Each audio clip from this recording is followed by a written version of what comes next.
Augment the mind, extend the reach of thought, make human intellect stronger than it was. Augment the mind, let insight come in time, not to replace the soul, but give it room to work.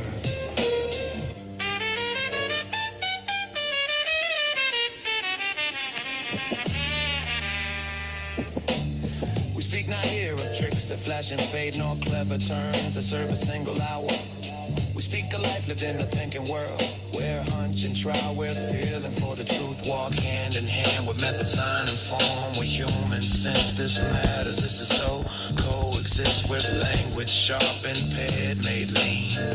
With symbols forged to carry weight with ease, with engines built to hum alongside thought. Hello.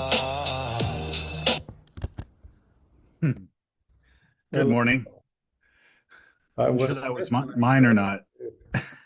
something I will share. Tess, how are you feeling? Feel like death and look about the same. So I've got camera off here. But Well, thought I'd join.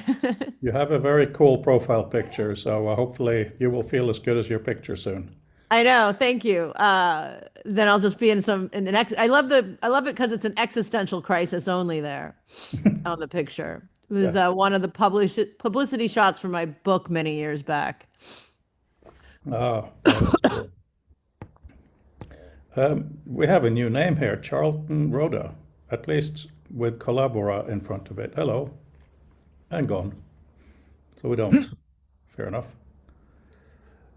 Yeah, I'll just put the link in again. I did a fun thing, at least I thought it was fun, while we're waiting here.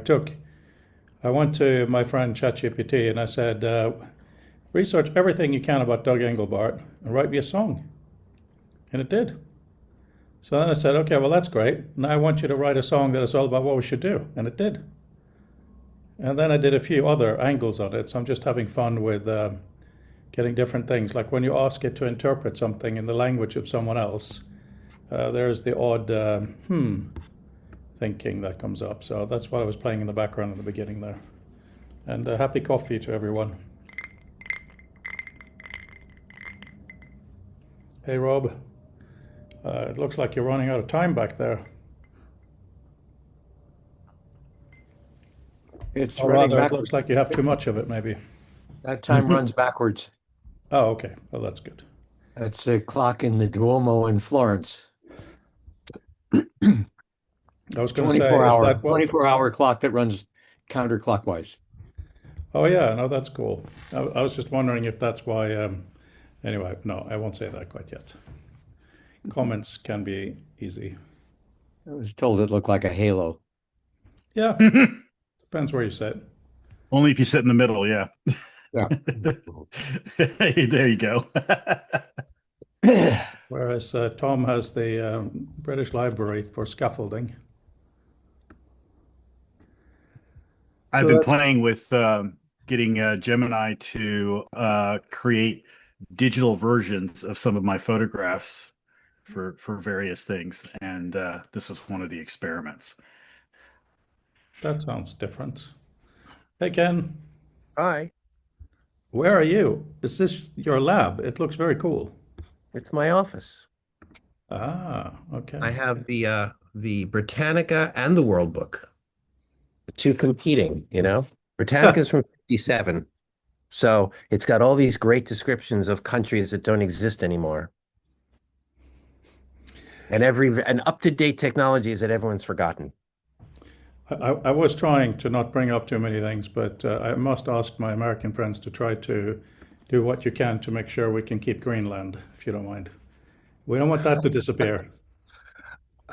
Hey, my wife's relatives, are in Taiwan. I don't want this stuff to start, this whole domino thing to start happening. It's just bad for all of us. Yeah, it's bad. And I don't know if you all saw, but my prime minister, as in the Norwegian prime minister, got a personal message from the guy saying, because Should have you, given him the Peace Prize. yeah, but of course the Norwegian government has nothing to do with that. I mean, how can the Congress not accept that clearly the man now has dementia? Nobody will say, give me a prize. Okay, we could spend an hour and a half on this, but probably Yeah, shouldn't. I don't want to get too historical, but I've been starting to think of Greenland as northern Czechoslovakia. No, don't do that. I've been promoting the book to you guys, Peak Human, quite a bit, and it's going through how the revolution in Holland basically helped Britain become Britain, and how Britain helped America become what it is. Really interesting bit, considering all kinds of things now. Hopefully we'll survive this, all of us, the whole world. Mark, did you get the map book? I did, and I wondered who it was from. I thought because it arrived and there was nothing to say, so I did, and yes, I enjoyed it. The thing I've most enjoyed is a wonderful thing explaining how when the commercial television started in UK, it was supposed to be regional. Unfortunately, the transmitters were in the transmitters were in different parts of the country. So if you were in the southwest of England, you got the Welsh television because that's all the technology could manage. And how that ran on for into the 2000s before they finally got it sorted out. Maps, eh? I can highly recommend this book, guys. Mark, do you have it nearby? Could you show it? If you sorry, No, it's don't upstairs. worry. It's on my bedside at the moment. It's by the people who have this TV, YouTube, whatever, called Mapmen. I sent it to Mark because we were having an argument a few weeks ago about some kind of mapping issues. And I saw it in a bookshop and I bought it for myself, kind of as and it was useful. Anyway, right. Other things to talk about today. So, Ken, welcome back. Glad you are here. Now I'm just going to go. We have a few.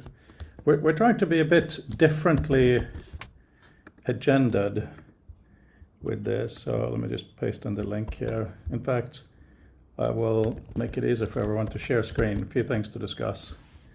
And I haven't said how grateful I am for you guys to be here today, so I'll do that now. Thank you. So, Ken, this month we have the January project, which is all about a simple use case. It's about me sending a letter to a specific person to try to get some kind of a working relationship. Let me just stop sharing and recording for a second because that's probably the safest thing. But so yeah, this is the beginning talk now because Ken, you haven't been here for a bit. What I'll do is Tess suggested that maybe next month we talk about people like contacts in XR. And I'm wondering if maybe we also have a month on connected knowledge, basically citations and stuff. It might, however, make sense to reverse these two, because if we now manage this year to have a very specific theme every month that anybody can look at the website, decide if they care about or not, maybe we should try to have a journal. So instead of just a book at the end of the year, every session is recorded better. Anybody can submit an article on the topic. And then we release a journal in traditional PDF, but hopefully more excitingly in different formats later. Any thoughts on A, keeping it project per month, and B, having a journal?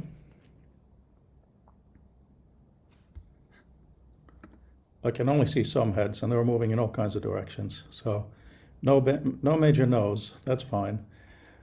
Right, so today, I'll update you a little bit on this thing. And what do you guys think? Should we do connected knowledge next month or people? The reason I'm asking the question is people is kind of more fun. So I would like to jump into that. But at the same time, as Marcus pointed out, it's really good to work out data stuff in order to do stuff. I think the two seem the connected. I think the letter and connected knowledge seem to go hand in hand, and it seems to have been the thrust of what you've been speaking of, at least since I've been part of the group. So I think it makes sense to swap them. Okay, I will think about that and not do WordPress editing while we're all in the room. But thank you. So, yeah, what I'll do first, I'll do a brief demo of where we are with this. So, Ken, you being my excuse to kind of remind everyone, this is, I'm sure in a second, going to close all of that.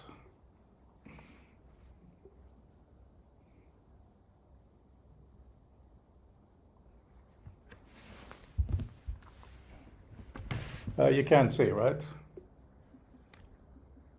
I can't see you now, so you have to speak if you can tell me if you can see it. I can see it. Okay, cool. Right, so I'm just going to hook this on. So what I'm doing with this is purely updating my software reader for Vision. This is not WebXR, it is native. It's just to try a different route. Now, Reader as it is now, it works fine, so to speak. You can do basic reading, it's quite good quality, but that's it. There's no special stuff happening. But Author, just make sure this is on first. Gonna just start with this.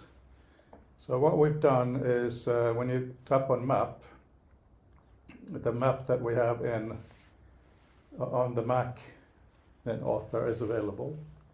So it can be interacted with. You can see more or less stuff. Most of these don't have a lot of stuff yet. Very, very basic. Now, one thing that we just managed to fix, because it seems even when you're viewing it a bit gray, right? So Yep. we've done this. Now it's removing all the fancy rendering, and to me it's a lot clearer. So if we then go to the where it is, January letter, here's the letter, click on Map, move that out of the way for now. So depending on what we select, it now, we talked last week about this text should be a lot smaller when it's in, when it's open, so that's beginning to happen. And the text is a bit better formatted. So it's really basic. And sizing these things is still a bit of an issue. And because this is Apple's world, we can't do all the gestures in the world. But what we're planning to do, and what I'd like to talk to you guys about, include such things as, it's very nice to be able to get rid of stuff. So instead of doing just this and finding a spot, all of these started out flat, obviously. So to have a gesture to make them snap back, what I'm thinking about, and wonder what you think, is in a lot of XR, if you pinch with both hands and you scale, it hasn't been implemented yet, that's right, it would snap back, and a few other interactions like that. None of the citations have information available here yet, so that looks a bit empty. And you can see formatting still needs to be worked on. Any questions while I'm still in here? Just a quick one, Fred. When you say snapping back to what? From that, I take it that the document would be written or authored in XR in a particular state, which is sort of like the equivalent of when you use a copy of Word. It's the copy of Word that the author wrote. So, Except in this case, you can then the reader has more agency because they can tear the whole thing apart. And so what you're talking about is you want a thing that gets me back to basically the initial loading state. Is that correct? kind of. When you do, if you author it on a Mac, which we will for this example, it will be flat, of course, because the Mac doesn't, it's only 2D. So that's what I mean. So here I pulled your name forward. So now if I do this action, the thinking is that it would automatically then zero the Z dimension, that's it. Okay. So it's just an experiment on, one of the things Dave Miller talked about was, what does it mean when something is towards you? What does it mean when it's in the general area? And what does it mean when it's far away? Like we may choose to put things away, meaning I'm not interested, right? We may choose. Now, one thing that really has struck me, though, I mean, this is very crude, and Ken, I'm almost embarrassed that you're watching this, is the AR side of things, because the fact that I can walk into it and go up to something and do things with it, I think is amazing. It's a completely different thing. Of course, we can do that in the WebXR stuff we've done, but then you might bump into the table if it hasn't been mapped, right? So it is very little immersive in that sense, but in terms of the knowledge, to be able to go and, over here and read a thing, and then here read a thing, and so on. That's been a revelation for me. I would love to be able to interact with that cool bookshelf on the left and that chess table on your desk. Yeah, there is a stage I'm looking at where at least the system should be aware of the room as given to it by Vision OS. So you should be able to, even though we're dealing with a volume now, because it kind of makes sense, but if you wanted to, you should be able to take one of those notes and snap it onto a physical object in the world. Yes, absolutely. And I see your hand up, Peter, as well. Yeah, I was wondering, on the Mac version of Author, could we have a little slider for the Z dimension so we could select a note on the Mac if you weren't in the headset and drag it forward in the Z so that when you put the headset on and you experience the room, you'd see that note already pulled out ahead of time? We could maybe. I'm not sure about the utility of that. But right now, in a minute after we discuss this, I'm going to show you the work order to see what you guys think. And it's really, really focused because a week, Monday week, as in 2 weeks at the end of the month, I'm going to send that letter, and this has to work. So right now, it's very much trying to balance things. But it's a very interesting idea, Peter, of allowing people to do certain things. And it really goes to the language used here, because I now talk about traditional digital media as framed, because all the devices we see it through are frames. Whether it's a 2D or a 3D thing is almost secondary. So I'll keep thinking about that, Peter. Thank you. Yeah, because the same slider could also, so the same slider could also, if you didn't have anything selected, let you basically control what Z plane you were looking at so that items could appear and disappear as you panned forward and backward in the 3D space, even though you'd only be looking at a 2D slice of it. The notion of a 2D slice is very compelling because, of course, we only ever see 2D slices because our eyes are not actually 3D. It's a reconstruction. So to use that as a means through slice through information is really interesting, yes. Yeah, because I could get people to start generating more content even if they don't have headsets yet, which would make the documents much more valuable when they did have headsets, to put a little forward pressure on adopting the technology. I'm not sure about that because it's such a different feeling, but it's one of those thoughts I'll let simmer. So thank you. And Tess? I have 2 comments and a question. My first comment is that when you actually go up to it, it looks really cool. The way you can kind of interact, the way you're interacting it when you're really close to it looked really amazing. Like you went up to the authors and everything, and certain things came forward, and it almost looked like it was like this really cool futuristic filing cabinet almost. Anyway, I thought it looked great. Having a hard time, especially when you're what I would call a wide shot, when you're doing a wide shot, of knowing what everything is and how it links up to the document itself. I know that the authors are on the right. Maybe something with shapes or color. I know this is a work in progress, but maybe something with shapes or colors.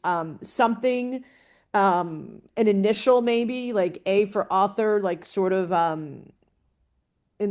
big A at the side of the tab, maybe each individual tab. And then my question is, like, when you say snap back, why not make it a snap? Can we do that? Because that's right in front of that, that would be it would be able to be seen or be able to be detected, I should say, by the headset, right?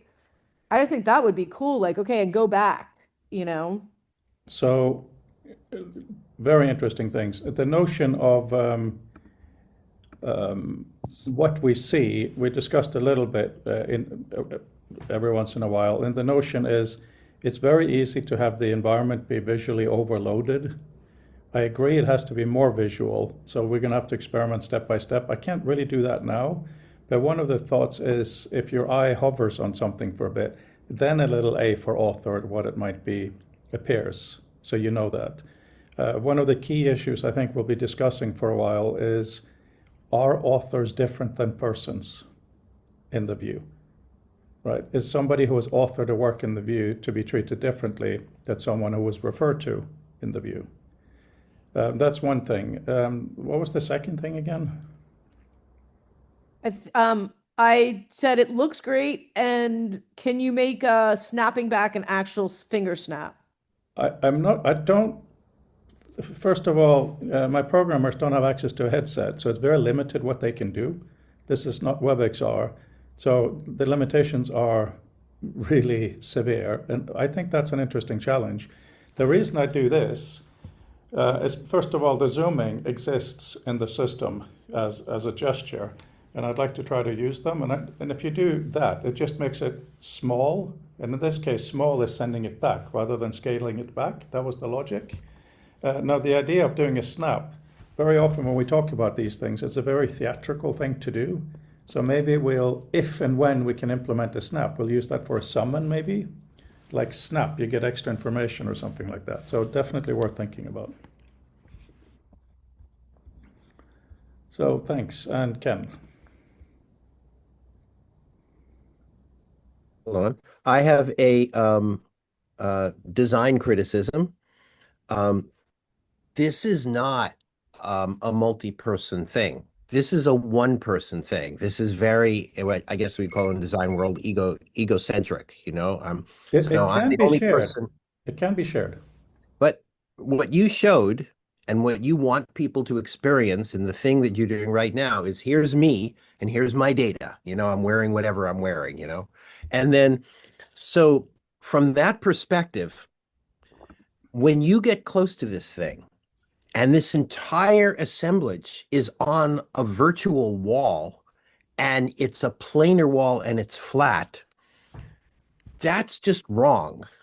What I would want, and you just go ahead and watch the Marvel movies, watch what they put around Robert Downey Jr., you know, in his heads-up display. What I want is to look around and have everything like around me.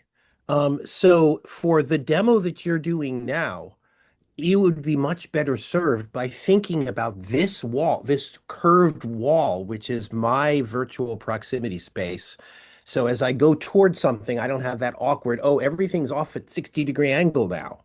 I mean, I think, you know, build this demo to be designed for what this demo is trying to do, which is this is my convenience as I have all this data around me. Really interesting thoughts and comments. First of all, this is the first discussion around this where I'm actually stressed about implementation resources. So it's, you know, but which is why it's so great to get these things recorded, right? We are recording. Yeah, good. Just double checking. Obviously, you have a vast experience of being in XR. I have to say that my experience has changed a bit. The fact that it is a kind of a cube actually makes sense to me because there is an expectation of where things are. And the really important thing is that I have to get up and move. So a lot of the stuff I've been doing over the last few weeks has been making all these poems and music or whatever with AI. And a recurring theme has been moving into the information rather than kind of joysticking it, so to speak. So that's why not having to kind of worry about this, but having to go here and here. But this is the kind of nice fight I hope we will have again and again of trying each other's environments, of, you know, whether they're curved, flat, boxy, all of that stuff. So yeah, that's interesting. Now, in terms of being shared, when my friend Dave Millard, who you met in London, was in this a few weeks ago, when we had a 40-minute session that was recorded, there was 2 use cases for this kind of stuff in his new mind. He hasn't done a lot of this. One was following citations, which we've discussed many times. The other one was an academic poster. And I think that becomes very, very interesting. So we could imagine an academic such as yourself, Ken, putting it on the headset. A student or another academic has another headset, and you go up to something that is superficially a rectangle, kind of like a normal poster you would have in a poster session in a conference, but it can be interacted with much richer, made spatial as one is useful, and so on. So this whole thing with a letter is incredibly fake, right? Nobody would write a letter like this. It's just that I was a bit embarrassed that I'm applying for collaboration around XR without having the letter itself being an XR. And because it's so constrained, it's kind of fun to maybe talk about it for January. It ain't the world. One interesting thing that came out of what Mark contributed, he sent me a couple of BibTeX citations where one of the citations cites another and that one cites yet another. So we have a chain. So in the way that I'm looking at the metadata for this is when you publish an academic article into LaTeX, as is very common, in Overleaf or whatever, instead of just rendering the BibTeX, the reference section of it, include it. So that's what I'm experimenting with here, is that in the document that Mark wrote that I'm citing, I have pasted in the citation to Mark Bernstein that he cites. It's only one, but it's indicative of being all of them. So there are some interesting things we can chain together here.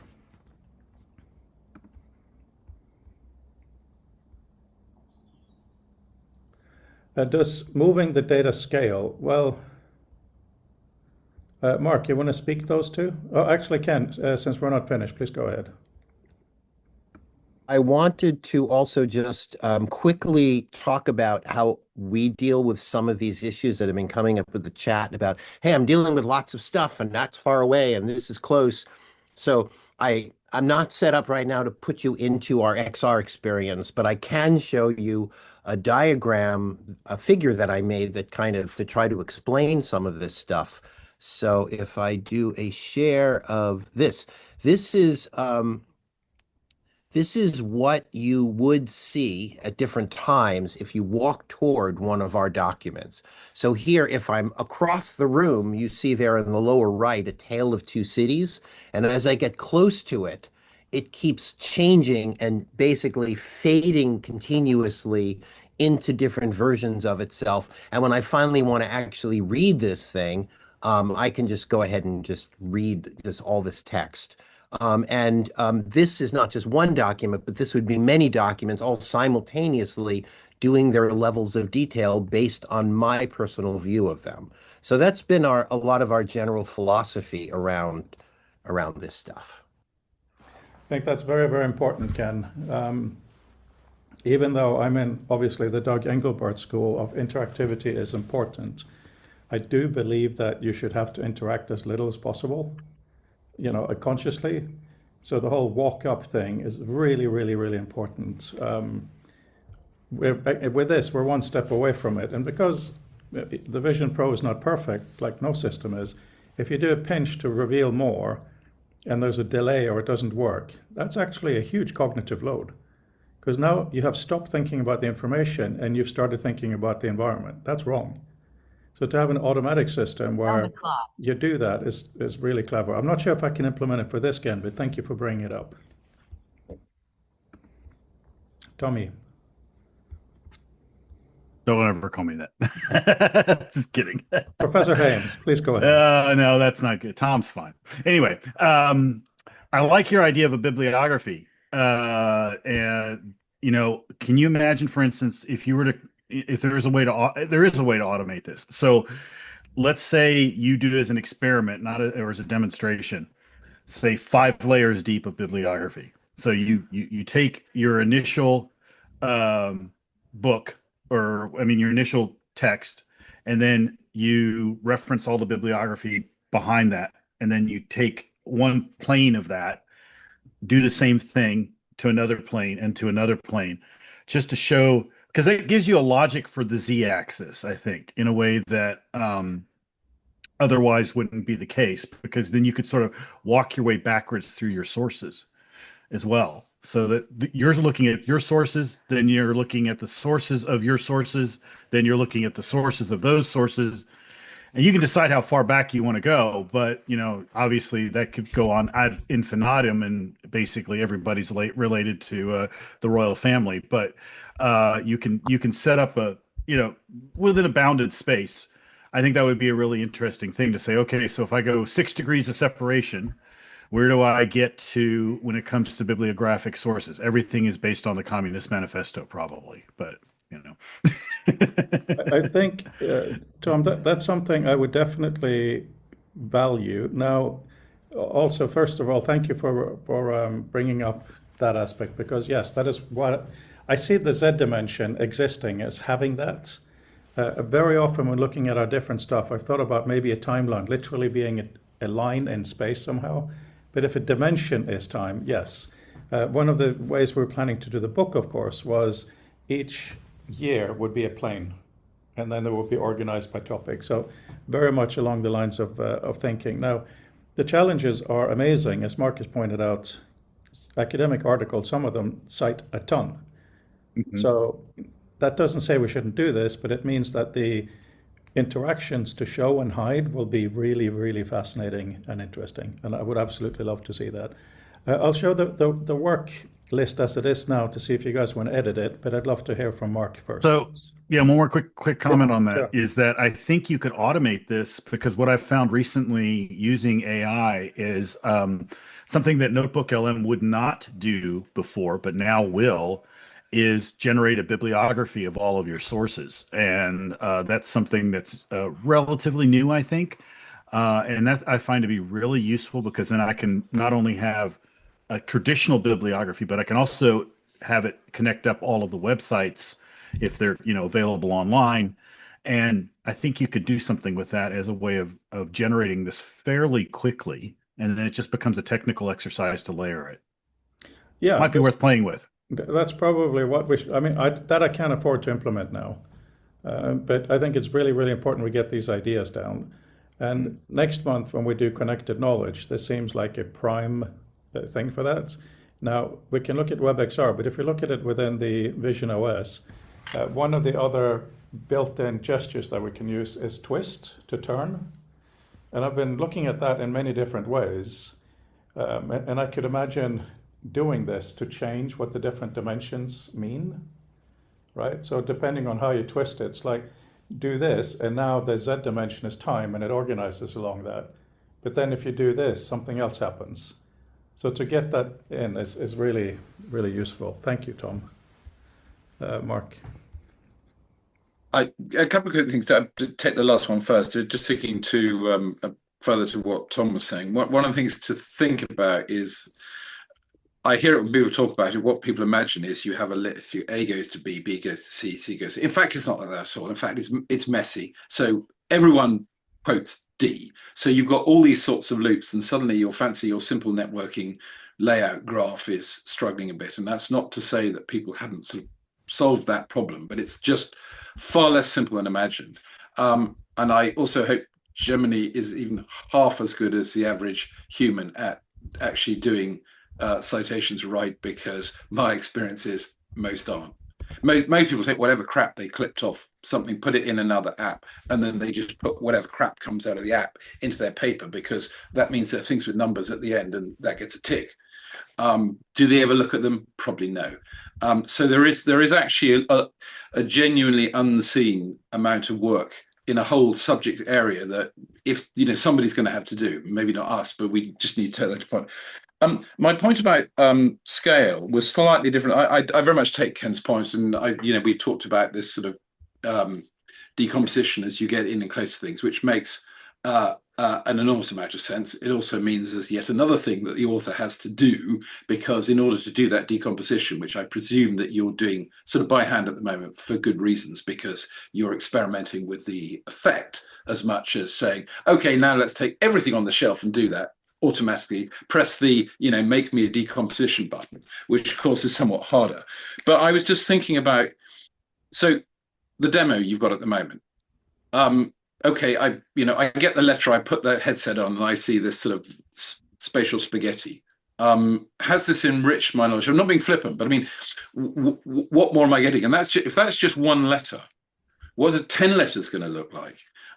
Okay, maybe we only decompose one at the time, but now you've got the problem that I'm in this letter, I now want to look at that one, so I've got to come out of this decomposition. So in other words, there is a sort of challenge, and I only say this because, frustrating, maybe I'm always being that guy sat in the room about saying, you do realize there are some complications here that you're just flying right by before thinking how they actually affect what it's sensible to do. It's not saying don't do this, but I would urge that we need to take these factors into account. Otherwise, we build something really cool that only works at a very tiny scale. So you now have to still do another thing to do the job you originally wanted to do. That's the basic point I was making. Thanks. What I read out of that, I will comment on like this. So here's my journal, very nice. What I have in my journal is links to local documents, as you know. Boom, works, right? We need that in this XR environment as well. Because, as you say, Mark, if you have everything all over the place, it's too much. So we need links. I can't link in Vision OS. The user can only open using an open dialog box. It's almost like iOS version 1 Vision OS. It's pretty crappy at the moment, but it's pioneering. It's fun, but one analogy you can do for this is that I've only got only three screens here, so I can't put up that many sort of windows and things. But sometimes when I'm writing a paper, what often happens is this room will literally be covered in open books, because that's a context I need, and I need it there. And the book is it's not because it's paper versus digital. It actually has a sort of, there is a meaning to that. But actually, this room is 10 foot by 15 or something. But that still is not that many books before you can't get to the door when the delivery man arrives. So I'm just trying to give a sense of how quickly this space impinges. And it's always a problem when trying to do something, a very small scale demo, because it's hard. You don't want to overload yourself, because then everything gets too difficult. But I'm just sort of wondering, so even for instance, in the case of this letter, so how much decomposition is useful? When I'm the recipient and I put on the headset, I know nothing about the letter. Do I want to see every atomic detail of it? Probably not, because it has no meaning to me, because I haven't read the letter yet, especially if I'm going to read it in XR. So one of the things we haven't mentioned at all is, well, fine, we can do XR, but is this a solution looking for a problem to solve? Mark, it is. Or is this actually aiding? Is this actually aiding our consumption of the document? Mark, this is a solution looking for a problem. So Barbara Tversky has been one of those people who hasn't been to our meetings, but she's replied to a lot of emails, and she said exactly what you're saying. It feels like you only have a hammer and you're looking for, everything you can hammer down, that analogy. She also said that this also seems more like an artist trying out a new tool. So there's absolutely no question that we are not starting this by trying to augment letter reading or academic paper reading, not at all. That criticism is entirely valid. This is literally, I found a new camera or a new lens or a new paintbrush or whatever it might be. Now, what the heck is it useful for? Yeah, I'm just trying to help you in terms of, if your stated aim is to give this to somebody who's going to say, oh, wow, I need to do something with this. I think it needs to be more than, here I am playing with my toolbox, because I don't think that gives the call to arms that the reader. So I'm just trying to be practical in terms of the 2 weeks or something you've got, what we can actually do to take something meaningful out of the experimentation that's been done, that's actually going to move your goal forward. In terms of meaningful, key thing here is to show that, first of all, we have done a thing. Let's not forget, as Fabienne emailed me, the MIT Media Lab motto was demo or die, right? So we can't talk to people without showing something. Secondly, the emotional reaction to this is huge. Like when, as some of you may know, Dave Millard was Mark and my professor, amazing guy, really educated in hypertext, but he hasn't done that much XR. When he put on the headset a few weeks ago, he spent 40 minutes dreaming about what it could be because he could play with this. It was real. So the key thing is not to teach these eminent people that XR is a thing. Absolutely not. But it was to show, here is an approach that we're taking, and you can move stuff about. Because the real issues we're talking about here, how do you connect lots of documents and stuff, they are massive. Now, I'm going to go through a few steps here. Tom, are you okay holding on a bit longer? Or is it a brief thing? Yeah, I guess so. I was wanting to respond to something you said a minute ago, and let me just put a bug in your ear, which is we should let people define what tasks they need to do first, and then build the technology around those tasks. And then let them grow those tasks over time and adapt the technology as we go through. I think people who do technology first and task second have it kind of bass-ackward. Just saying. I agree with you, and that's what I was reflecting on with Mark and Barbara. But there is, I mean, I come from an artistic background, not a technical background. And in order to know how something can really help you, you got to play. Right? So this is play. It is play based on interactions, but the point of it is very specific things. One sec. Emily? Oh, sorry, let me just close this door. Family is home, and you might not hear them, but they distract me. Right. So let me just go through really briefly here, because obviously I'm not disagreeing with any of your points regarding this. Just saying from this particular research, it is play. Figure out what this is, and then we'll figure out a use for it. So what I want to have done in a week and then a week to fix is, first of all, the map needs to go as you have seen it, basically. But then also that this map from author can be embedded in a PDF. So when the PDF is opened, you have the same interaction. A little dream that I have, I'm not sure if it's possible, but in the same way that you can have citation in hard brackets. I would really like it if it's hard angles like this. In XR, you tap on that, and that spawns a map. So you can have many different layouts referred to in the body text. This is to push the notion of spatial knowledge in documents. So that's a side issue that we can't really solve now. It's huge, right? So right now, for today, this is what I said. This has to be done by 4 p.m. UK time.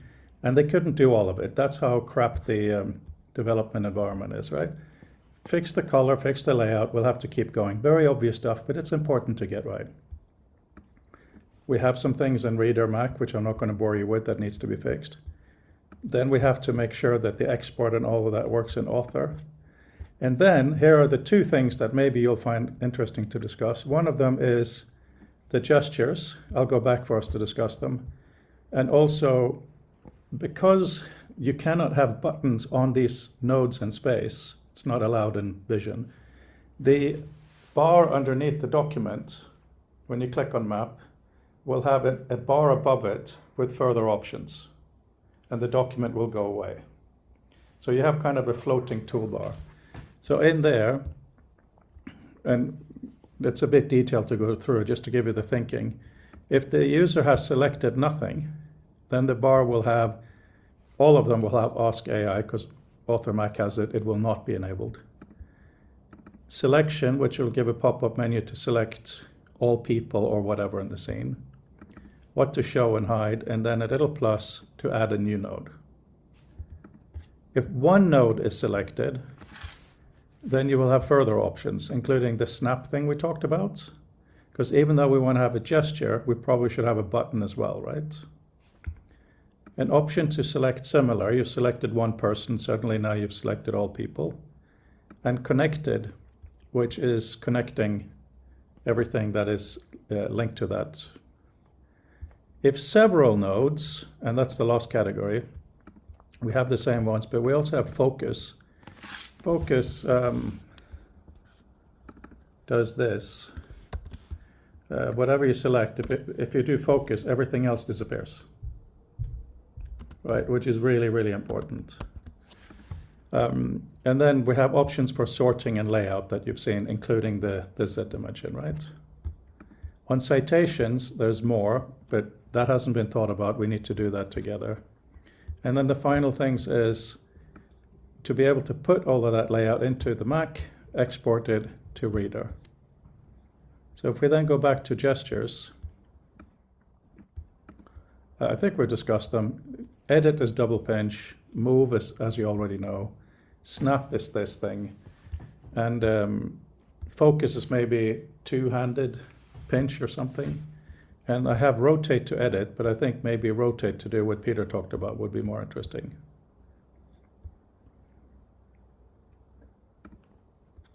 I'm not saying you need to design these interactions now, but this, if you have any thoughts on these types of things.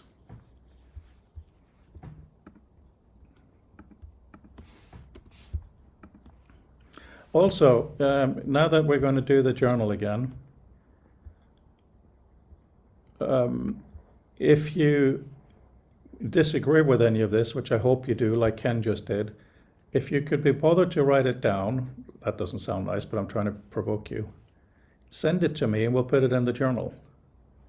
Right? We're not, for all of these things, and whether we're talking about the people or whatever we do with the journal topic, we're not aiming to have one true thing. We're aiming to have a dialogue. So anything you want to email, even if it's just in an email and not even in a document, it would be really great.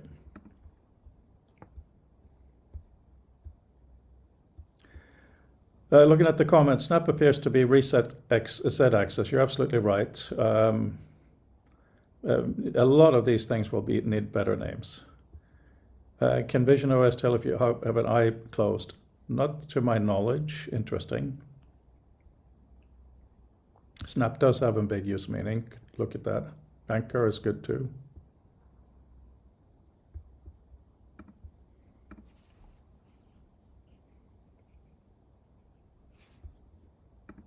Silent eye roll.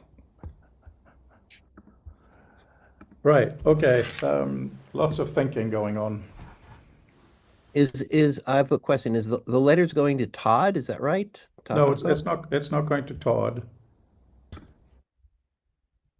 Yeah, I think you're absolutely right. There's at least two people there who may have some affinity to this. So I should probably do that first. That makes a lot of sense. The work just needs more branding. You know, like whether people agree with my notion of visual meta or not is irrelevant. If they agree with the notion of including more metadata, that's hugely relevant through whatever mechanism. And just the idea of why not put the entire BibTeX section of a LaTeX when you export from Overleaf into the back of it, suddenly you can do these things. You can you don't have to guess at the citations. There's some excitement there. Mark. Yeah, just a very small nuance to the thing. Just you said including metadata.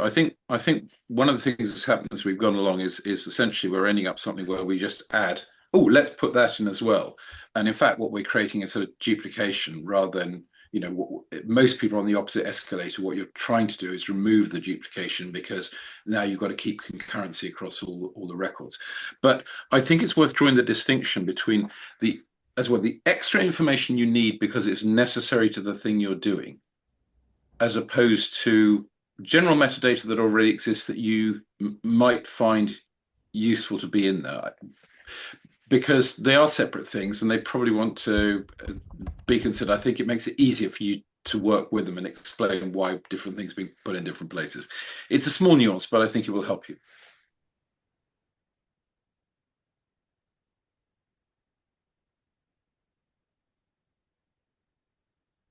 I thought I could be subtle and sneak off to close the window, but that didn't work.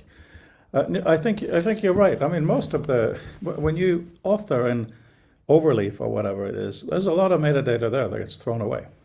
most of what I'm just saying is keep it available. Like the reference BibTeX, just keep it, and then let the recipient software environment, whatever it is, have access to that data. Except, in a sense, the reference BibTeX doesn't exist. It's only there because we put it in deliberately. Because that's what I'm trying to get at is, so the fact that you've got a thing that's in this position and it's this type of an object, something that has necessary metadata about it in order that someone can take that book, put it in another headset and know about it. The fact that it's about a book that has some representative BibTeX that's used for, currently in a different purpose, but is useful to have because you can shuttle it around. That's exactly the distinction I'm drawing apart. The danger is one falls in the habit of saying, "Oh, it's just metadata." Well, No. It is if somebody else is taking care of it. But I think it's just helpful to tease out where the different bits of enrichment are coming. So there's an awful lot of information you need for the environmental purpose and for the interactions you want, whether it's at the moment for a single person or a sort of, Kent hinted about where you want a more shared space. And then there's the other thing about thinking, well, what is the information I want close at hand? And what is of that? What needs to be stored in the object because I can't get it quickly enough from outside the object, but maybe from the environment? Or what can be in the environment or at the end of a query, because that actually has an effect on the system as you build beyond the very basic stage. Sure, absolutely. But at this point, let me ask you, Mark, and it's a real question. It's not at all rhetorical or sarcastic. Why do you cite? Because you cite a lot. Why do you do it? Oh, the volume of the side your papers you're thinking of, that's because essentially they're supposed to be a useful vademecum for a new entrant into the field to know where a lot of the primary references are. They're not references made in the sense of I'm making a close argument about para 4 of this letter. They mainly know this thing exists and you can find it X, because a lot of that work that's hours and hours and hours of actually finding things that actually exist that we thought were lost. It's only 40 years old, but much of it's gone. So that's why a lot of that's done. In other words, my reason for doing it is I take the very practical thing of why would I waste somebody's time by telling them about something they might want to look into that it took me maybe a week to track down, that now I know where it is, I can put that there and give it to them, or let them know that it exists and there's a high likelihood that they can actually get at it. That's the answer to the why. Exactly. So the effort that you as a serious academic put into your citations, wouldn't you want all that metadata to be kept when you publish and not have it just plain text at the end of a PDF that cannot reliably be parsed? Wouldn't that be useful for that person you're writing the paper for? That's a limitation of PDF, and to be perfectly honest, it wouldn't be that hard, except it's not my particular skill to put that as RDF. I could have put the BibTeX as RDF, and it works in existing PDF, and we don't even have to create something else. So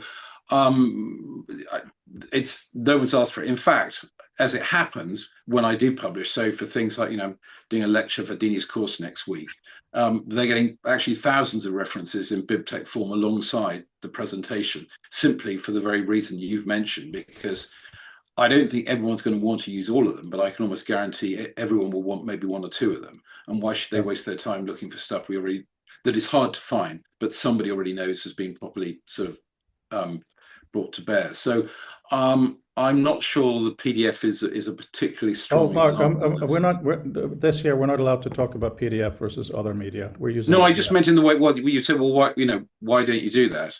And the answer is, well, when you make a PDF, I mean, the thing is, you like everybody to press the button, print a PDF. And in fairness, in the case of the ACM, it no longer goes to PDF, and they don't print paper for you anymore, even if you ask them to. So its primary format, I would argue now, as of January this year, is HTML. You may or may not agree with that's a good thing, but I think it's at least a bold step towards the future. Sorry, Tess, I'll get to you in a few seconds, but I mean, the problem with HTML is there are no HTML readers. There are HTML browsers, and these are two very different things. If you have HTML pages downloaded to your computer, when you interact with them, you interact with them in a browser. Part of the problem is hosting, for one thing. Links break. Well, I think actually we're spiraling off top. I mean, all I'm saying, I think your notion of a browser is a construct of yours. Basically, you have a software agent that reads it and renders it, and that's not necessarily a browser. So I just feel we're getting a bit off topic. No, I don't it's- think that's the constraint you think it is. It's kind of important because when you're talking about documents being HTML, do you download them? Well, if you're an XR, the question is, well, No. you might be pulling today. them via No, API into the space. I mean, again, Not- I'm not not XR, quite not sure XR. what Mark. the real question underlying this is. The question underlying it, the issue underlying it is that links rot. They just do, right? It is really important to be able to have ownership of data in a form that was intended upon publication. So I'm not like saying PDF is all of this, but if you have things in HTML, very rarely are there systems where you download it to your system, you do your annotations, you do all the interactions in your system, you can move them from machine to machine. Problem with HTML, generally they have to have a server somewhere. Anyway, let's not worry about that.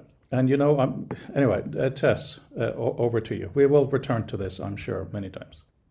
I feel like we might have to read the transcript back so I can remember exactly what I was responding to. But it's fine. I think it was in reference, I should have written something down. I think it was in reference to how cool this stuff is that we're doing in it.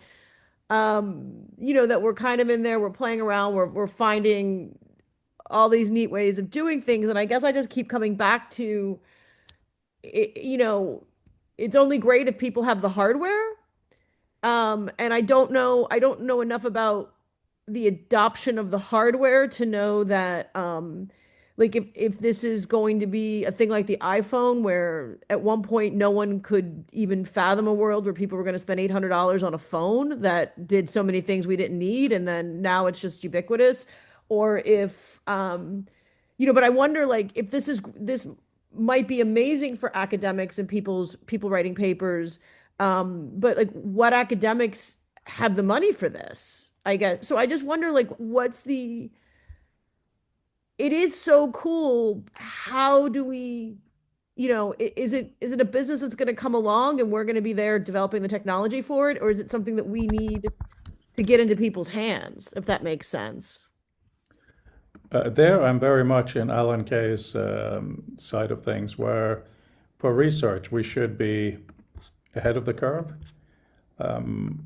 I believe very, very strongly that everybody will have headset in 5 to 10 years. Just to seeing how it's come along so far. Now, what I believe our job is, so you kind of brought up the most important point, the whole chat, is if we as a community cannot figure out the point of this thing for anything other than social gaming and stuff like that, then it may become mass adoption for crap, right? I don't think we can afford that. So, because what I'm trying to communicate now with this demo, and I guess the person I'm sending it to will obviously have been in a headset and all of that, but literally getting off your chair and walking into your information is not something you can do in 2D, where if you have a scroll mouse or whatever, you cannot do it. It feels completely different. Like with this, information will never be flat again. It will be flattened for specific uses, but the number one thing we need to figure out is the thing we discussed today. Why? So I'm just throwing things against the wall and see what sticks. Right? To send this person this document, and there's a glossary and some of the sections you tap to read, completely worthless. No question about that in my mind. But to be able to walk into it, feel it, realize you get closer, you can read more, and hopefully we'll have at least 1 or 2 interactions where you can see citations pop coming out of it. Would be very, very cool. But one thing I did learn over the 2 years of Sloan is, even though I'm on this non-logical side, more creative side of the spectrum, I couldn't imagine the feelings. It really comes down to the feelings of how this relates, how you can then relate to information differently. I look forward to after Mark for you to read that, Vincent, if you don't mind. But I yeah, actually Tess, let's do. continue with that. Oh yeah, no, I just want to just comment that I do agree with you that things like this can change your perspective. They can change the way you look at something. Um, it can organize your mind in a way. It can feel cathartic in a way. It can give you visual stimulation to help hold your focus. I do agree that like um, there is an emotional response, or at least like you can change your attitude towards what you're doing or your level of engagement with it. That I think is really cool. I mean, you know how much I love this technology. So on that point, if you don't mind, I'm going to mention, and trust me, it's wholly relevant. So last week I sold a couple of lenses and I bought this 35mm f1.2. For those of you who know photography, the smaller the number with the f-stop, the more light comes in, and the shallower the depth of field, right? The reason being obsessed about these things as I am, I find this fascinating, is not to take a picture of one of you guys with a blurry background. It is the opposite. If you have a blurry background and a subject, the subject almost comes out of the frame in a way, and the background recedes. What I've started doing is pictures where there's blurry stuff in the foreground, and the subject is small in the background, right? Aesthetically, artistically, I find that's really interesting because it means that when you look at the picture, your eye goes into the picture. The subject doesn't come out of the picture, so it almost adds depth while there is no depth, right? So Tess, when you're talking about seeing things in XR versus different things, I think this hints at different ways of seeing that are really deep and useful, not just aesthetic and fun. And the fact that we're all here in the best possible way fighting over different perspectives, I think is really, really important. So then we can keep experimenting what's the point of putting this thing on? I mean, I hardly ever use it for real work myself. If this was properly researched by the big organizations, I'd probably not even have one. But it just isn't. There isn't that many people who cares about, you put it on, there's knowledge in the space. What the heck does that mean? How does that make me feel? How does it make me think? How does it help me or reduce my ability to communicate? How do I relate to these things that are over there or over there or over here? They are such fundamental questions. And I think as we continue into our different projects over the next few months, and I hope all of you will be as much as you can, we just go in with the expectation that there's something there we just don't know yet. You know, our ignorance should definitely be our guiding light. The fact that we don't know it is exciting. This is an unexplored territory. I actually think there's a lot of things here. It's just but all of them aren't for everybody. And so there's I think there's numerous applications. I mean, just what I'm seeing, and I'm one person. I think there's a therapeutic play here. I think you being in VR could help people sort of analyze and troubleshoot their problems. I think that if you had a map of problems and you could click on things and get rid of the things that weren't pressing or were just kind of minor problems, like I think just that feeling of swiping away, kind of some of the clutter in your mind could be incredibly therapeutic for people dealing with anxiety or trying to figure their way out of situations. I think that's endless. Oh yeah, no, I know you're here because you believe in the general notion of it, and I think it's useful what you said as well as other things. But just going forward, we don't know, and that's great. We know some things. We have some, we're not completely fresh to this yet, but yes, I think we're very much aligned on that. By the way, Peter, thank you for what you're writing in the chat. I'm writing notes, but I'm copying notes. Mark, please.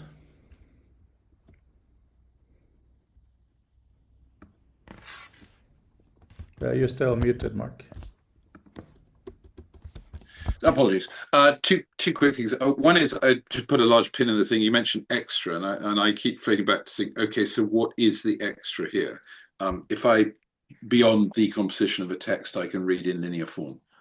I don't know the answer to that, but I just want to keep putting that into the foreground, because if we're not answering that, then actually for all the emotional enjoyment of the space, I'm not sure that I'm actually getting anything extra, which gets to the question about why should I bother to put on the headset? Because the limitation of the technology at the moment, and what we have now is way beyond what it was, not that long ago, is that it actually cuts you off from things rather than places you in them. And the other thing is that, I think, I wonder if it's a bit too highfalutin to say we should be using this headset for something, wonderful, informative. I mean, the reality is that we use our phones to doom scroll pictures of kittens and whatnot. We may have thought this was a wonderful way of unlocking human knowledge, but I really wouldn't want to bet money that somehow we're going to use headsets in a different way. We will, it's just like human nature. We will consume all sorts of stuff. So and there will be different things, So not everyone is looking at X or TikTok or whatever. They may be doing what you might call work, but nonetheless, the phone, just having a phone, having a headset, does not of itself suddenly put you, I think, into some sort of culturally different space, apart from the rarity value at the moment, because it's quite a privileged thing to have. But that's just the scale of the market. So I think I put that to one side. But I would turn the thing round to say that, no, let's assume that exactly the first thing people are going to do. I mean, look at the way most of the technological advances in my adult life have all been driven by porno, sad to say. Yeah, but Mark, it's not something I use a lot, but it just makes the point that the push and the adoption comes from not where we think. So trying to impose a view on that is difficult. Okay, I'm not imposing a view. What I'm very strongly saying is that watching some of the spatial 3D movies on there is amazing. Some of the games are amazing. That's taken care of. There's a market for that. When it comes to the very difficult issue of how can it possibly help us do some kind of work with some kind of knowledge, thinking, and communication? That's our community's task, I think, because it isn't generally looked into. Will that be the reason most people buy the headset? It would be amazing if it was, but I agree with you, it's very unlikely. And therefore, I don't care. It's the same as I have a wonderful Mac here. Most of you have Macs. The fact that many people use their Mac for nonsense is fine. We're focused on the knowledge side of that stuff, right? And just a quick thought that might be helpful here then. So do we actually have a resolved sort of reference of where existing sort of knowledge and information tools fall short? I'm not thinking about 2D versus 3D. I'm just saying the tools that we have, where do they actually fall short? Because I don't think we have that. I know I spend a lot of time in knowledge and information tools, and I know there are all sorts of things that don't work. Partly because actually we all work in very different ways, and the closer that gets to us in the tools, actually the less homogeneous our interaction is, which is another interesting design problem that I've only really sort of begun to see, quite recently. It's absolutely fine to look at that, to look at the problems in academia. I believe that the two issues that I'm mentioning in the letter, first one being the issue of data, having rich data available for readers, and secondly, being able to share spatial knowledge in an easy and open form, are real issues. But I also think that we should, at the same time, really look at the media for what it can do. The joke goes, I don't know if it was Henry Ford or whoever, it's like, if I ask the public what they want a faster horse, right, when inventing cars. I think it's a similar thing here. And as you say, Mark, we shouldn't try to reinvent physical paper, right? And that's why we have to demo or die. We have to keep doing it.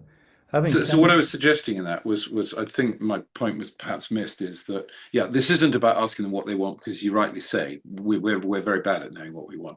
But if we have a sort of better resolved understanding of what people struggle to do at the moment, it will give us a sharper focus when we're looking at all the things we might do, thinking, because you already think, oh, wait a minute, I can see the edges of a solution to this thing, which I know is a problem at the moment that can't be solved in, say, a 2D tool or something else. It doesn't matter. But I can do something here in this tool that I can't do elsewhere, which I absolutely know is a problem, because I can actually see people talking about it. So that's why I think it's useful to know where the limits are, where people are struggling with.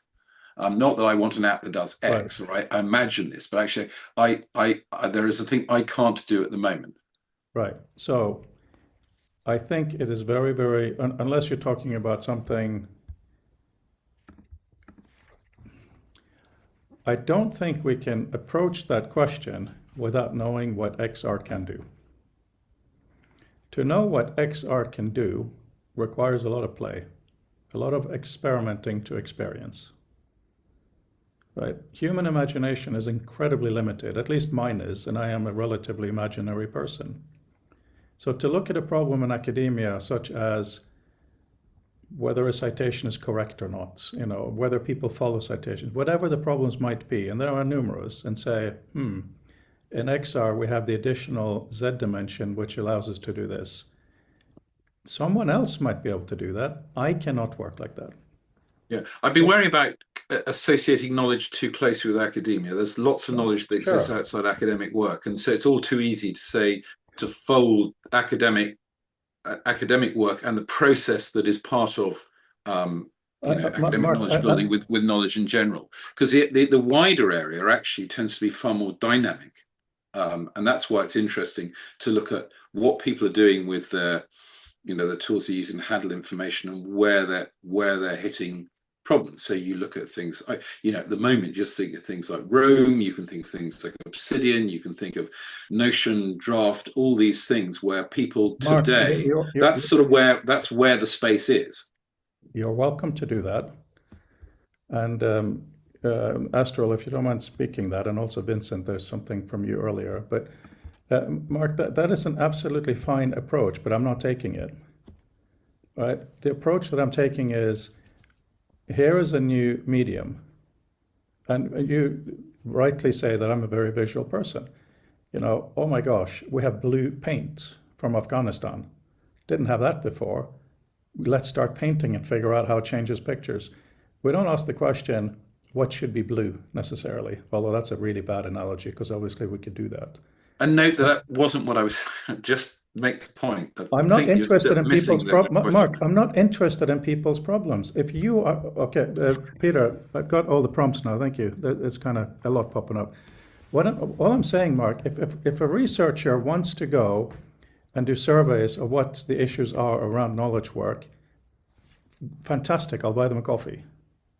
That ain't this, right? This research for this month is just one thing, one letter in XR using Vision OS, which is severely limited, with severely limited resources, to do a thing, so that the recipient, who most likely will not put on the headset, they'll probably just watch our demo video, can get a slightly different perspective. That's it. Right? What you're talking about is much bigger. Right? Okay, Mark, you shake your head, but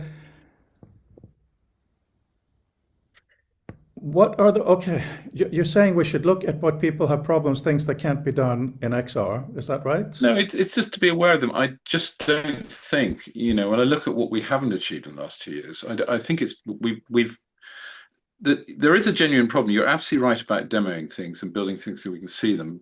But half the time we've been held back by, in the sense of not doing anything that we can't build. And there's so much that we can't build that tell me what we've run short on a lot of things. And I just sense that what you're looking at, I think is useful, but it's not a matter of going off and doing some enormous survey. It's just spending just a little time of thinking, knowing where people are actually doing work in this space, not in XR, but are doing work with the sort of things that you're trying to look at, and just being aware of how the things that we have don't actually do that. I just see that every day by just following forums and stuff. I don't study it.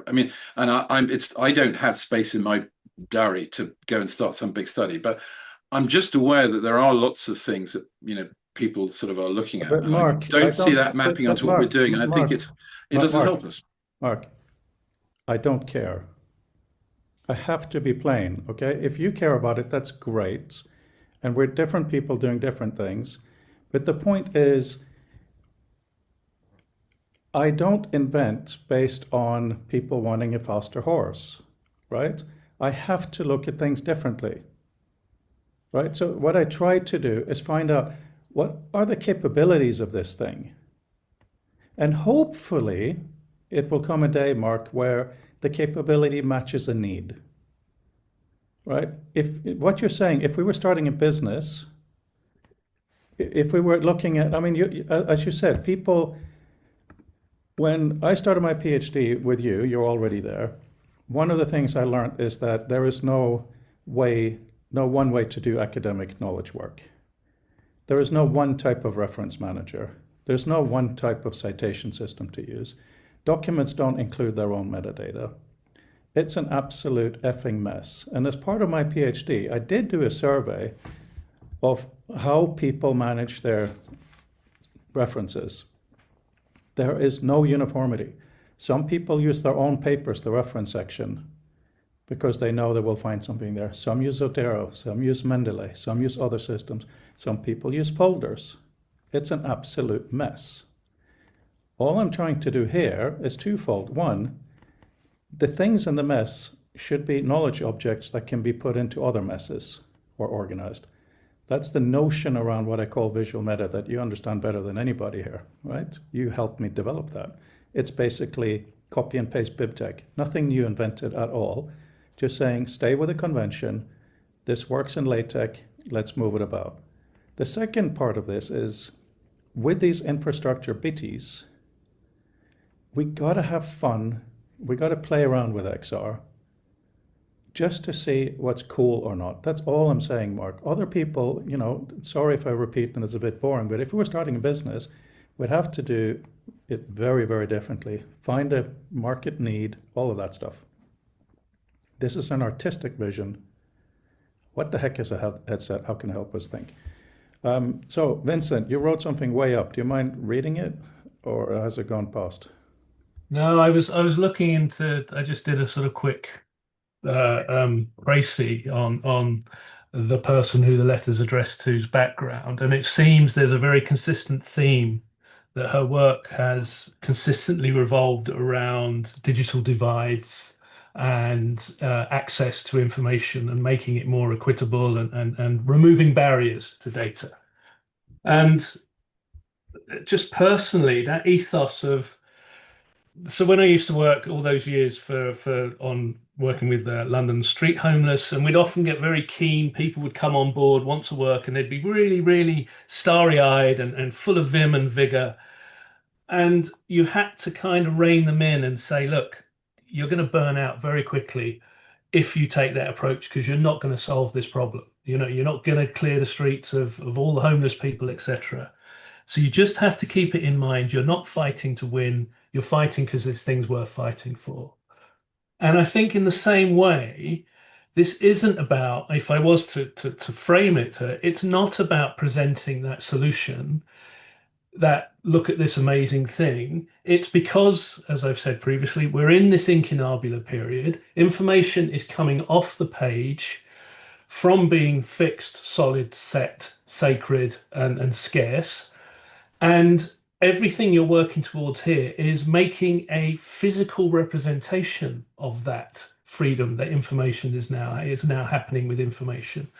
The massive, I don't know if you guys have seen the, I can send you a link, but one of the sort of apps that sort of caught everybody's attention this week is they've now decoupled the what used to be the speed reading, where you could read one thing, and they've managed to center it with a red letter in the beginning. And people are now reporting they can read up to 1,000 words a minute because the AI has facilitated this capacity. So this sort of left to right reading thing, it's another version of this. The page as we know it, that the print text, this Printer-scene period, has fixed us in a certain way of achieving information. And you're absolutely right, I think, Fro, that idea that the playfulness, because that is what I call ludicity, is the only way to absorb or to treat the way that information is now coming at us as it's a multitude of fire hoses wrapped up in a tsunami all the time. And only with a playful attitude to it will we retain our sanity. The only by okay, I'm not scared of this. You can't be scared of something you smile and laugh at. And so that attitude is what you're doing here. That playfulness is key. And these ways, that will be what will unlock eventually the new ways of people being able to interact with the information and giving them the tools to do it. And I think personally, if I was grounding that letter on appealing to her sense of where she's coming from, obviously, is that we are looking at ways of universalizing information in this new information age. We have to look at it. That would be my take. Just writing a note on that. I'm glad I had my microphone on. For a moment there, I thought, "Oh my God, I've done all that. I've delivered another second-hand disquisition, and I've done it all in silence." And we're all nodding. Yeah, yeah. No, I appreciate that very, very much. So, it's a balance because we're not funded anymore. We can't just try this and try that, but we got to try some things. And if the data is relatively open, then we can try more. Right. Yeah, Astral, you had a point as well earlier, if you want to speak that. Sure. And I was kind of riffing off of what Mark was referring to too. Like we're dealing with metaspaces, and so the kind of work that I think we may be building towards is something that would be useful for knowledge workers within metaspaces. So these metaspaces, of course, are going to be like higher level views of how information and connections and social things flow and the objects within our society. Now, working from like a document level, it may be difficult to show the big picture of like what this work is. So I mostly just kind of wanted to help recontextualize that. So like we're starting with documents here, but the problem space is like how to perceive catalogs of catalogs in a social context. And social spaces, I'm just imagining like just you could like think of it as like a mall page right now, or like which of these products are actually getting used by the community, and how are they being perceived? Like imagine like being able to pick up a book and just like feeling just the conversation buzzing within it. Or that's kind of the thing I've been thinking about lately. Like oftentimes you'll see just like noted inventories, but like you don't really know the meta context or how it's being used. Yeah, I mean, talking of the community should inspire us, but I do believe we're at exceptionally early days, so we shouldn't, not that you were suggesting it shouldn't be a slave to fashion. We should also try to feed into the community crazy things. I think at this point, what's most important is that we have a very safe environment in our immediate community to share stuff, and then hopefully disagree a lot for creative, reasons. And it's, the people say, if you want to know something, don't ask the internet. Say something wrong on the internet, and someone will correct you, right? It's something with the human brain. It's a lot easier to react to something than come up with something.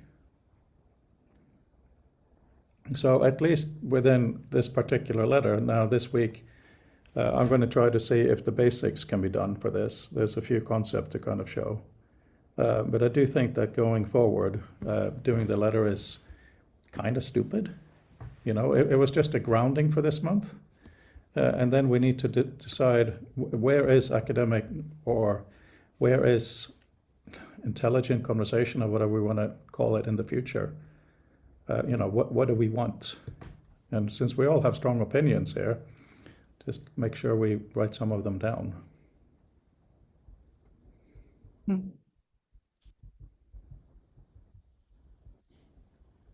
from an art perspective,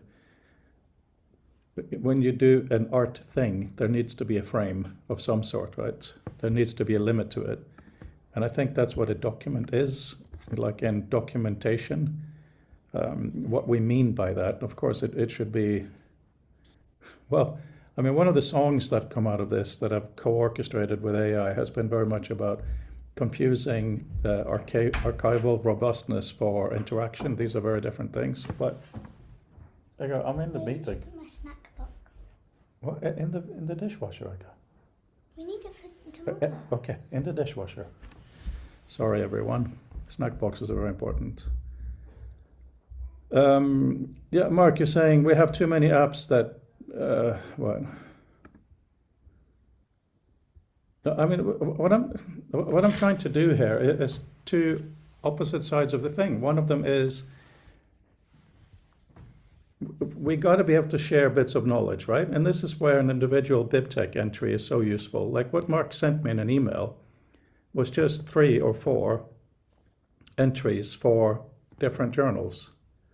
When I paste that into Author, it's automatically parsed to be a thing, right? That is insanely useful that BibTeX exists. So if we have units of not just bold or italic, but units that can be in different systems seen as a full useful piece of knowledge, that is really, really important. And on the other side of that, I mean, this should be robust and kind of dry, but on the other side is what the heck do I do with it now? I mean, so far, everything that I managed to do in Author is absolutely nonsense. None of it is useful, but it allows me to better understand why it's nonsense.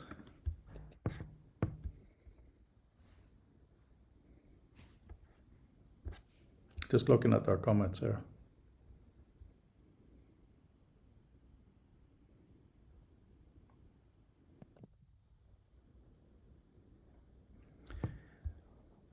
Yeah, I mean, another thing that I really think we need to work on, and I'm not sure why there wasn't more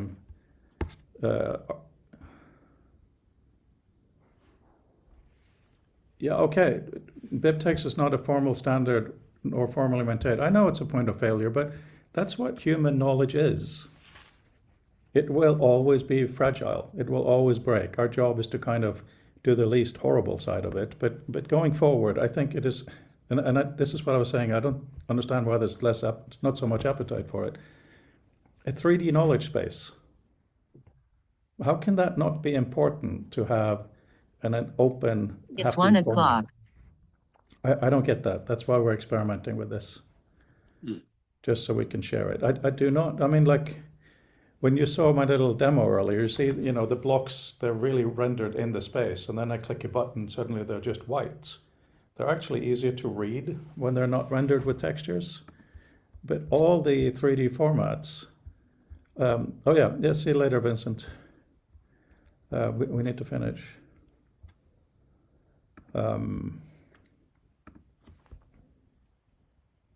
Anyway, it's been very useful. I'll try to take some of this into account, most certainly with a wider approach as to where to go next, also a bit with the system itself. Any final thoughts? I'll go through the chat later, of course. So, Peter, Demetrius, you're saying AR/XR visualization rather than flat text out of hashtag AML, mind map, and I mean, I was just trying to capture some notes for me too, but when these chats come by, I've got to go digest them afterwards because a lot of good conversation has gone by the past. And it's basically knowledge representation. That latex thing is an interesting model in that latex code there. It's kind of ancient technology, but the model isn't so ancient. And I think there's a lot we might be able to pull from there. How do you look at it in 3D?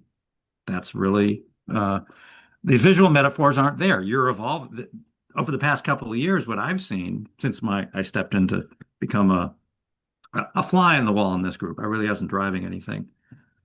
There's a lot of good things yet to be done, like you say, to make that visceral effect that you feel in the headset is important. That's the hook that gets you. That's the endorphin rush. And I think there's visualizations we could do that your experience with author, the work we've done over the past year of visualizations, piecing those little pieces together in interesting ways and trying them out. And it's purely an academic thing. I mean, we're not making a company here or anything. We don't have that driver. No, exactly. And even for this, by the way, Reader, which is my software, is free. Anybody can have access to source code if they ask me, but I'm not going to have a Git repository or whatever. It is really important that these things are readable. But I mean, now after this conversation, I'm going to rethink the entire letter in XR. And I may simply throw away everything and keep maybe only the citations, for instance. And even if it's just a few of them, but if they're chained together, it may give a more realistic notion of what it is.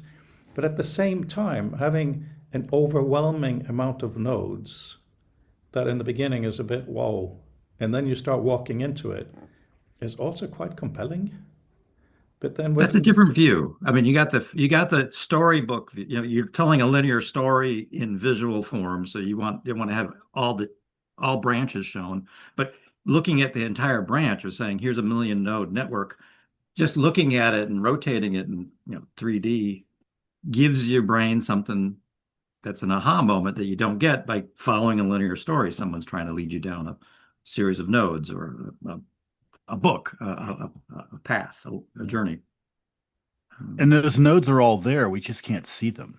Yeah, and if you get overwhelmed with it, but have that little bit of overwhelm and then filter out. Oh, let's go back to the stories, the threads, the journeys that I want to give to you as an author versus here's everything that I put together, or everything in the knowledge universe, or everything that's in the archive. Mark, what you just sent. That's what this is what Adam Wern really gifted us with. Yeah. And I've just updated the data set. Now it's through to 2025.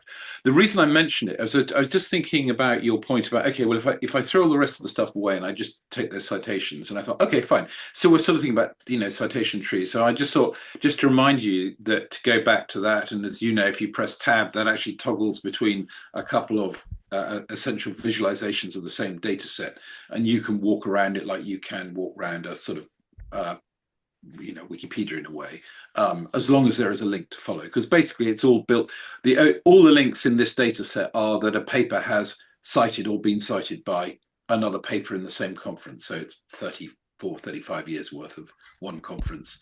It's about 1,700 items, I think. It has the benefit of being small enough that you can actually look at the information. Because one of the things I did learn in doing this was that if you try and take something bigger, there's always too much to look at, and you just keep finding stuff that doesn't make sense. So this is getting about as big as I can cope with. And even with this, I find things that sort of slip through, which is interesting because this is why I suppose I'm always, if I appear cynical about automatic methods, it's because I have reason to do so, because I do unusually look at what they produce, and then have to think about, okay, well, how can I ameliorate that, or how would I detect that after the fact? But I think it might be useful for you if you pull on that string, because you were asking about what can I have a sort of citation chain, and just think about that. And rippling outwards. One of the things you will find that we came across doing a similar thing in a different context, happens to be in Tinderbox Maths, but in use of its hyperbolic view, which is that at the moment that tends to gate at about 7 hops outwards. It's varied over time, because what actually happens is even in a quite small data set, you end up with a diagram that's actually more complicated than you can actually deal with. It's just one of those embuggerances of life. So one of the things you might want to think about, for instance, if you're playing with that, is maybe that's control. You might say, okay, yeah, well, what I'd actually like to do is I'd just like to look maybe 2 orders out from this. Yeah, rather than just throw the whole thing into the system, because that gives you the control, you the user the control, that you get something that actually you feel you can get more than just a wall of information. Yeah, but of course, in XR, it's different.